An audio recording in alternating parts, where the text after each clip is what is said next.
काली परछाई। गांव के बाहर एक पुराना कुआं था जिसे लोग शापित कुआं कहते थे। कहते हैं वहां रात में अजीब सी आवाजें आती थीं, किसी औरत के रोने की, किसी के हंसने की। कोई भी सनसेट के बाद उस तरफ जाने की हिम्मत नहीं करता। एक रात रमेश नाम का लड़का जिद में आ गया। दोस्तों को साबित करना था कि वो डरता नहीं। वो टॉर्च लेकर कुएं के पास गया। जैसे ही उसने कुएं में झांका, अंदर से एक स्याह परछाई निकली। उसकी आंखें लाल और चेहरा इंसानी नहीं था। रमेश चीखा, लेकिन आवाज जैसे गायब हो गई। सुबह गांव वालों को रमेश का जला हुआ मोबाइल और उसके जूते मिले, पर वो खुद कभी नहीं मिला।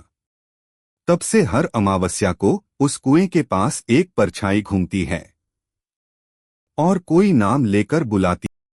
रमेश।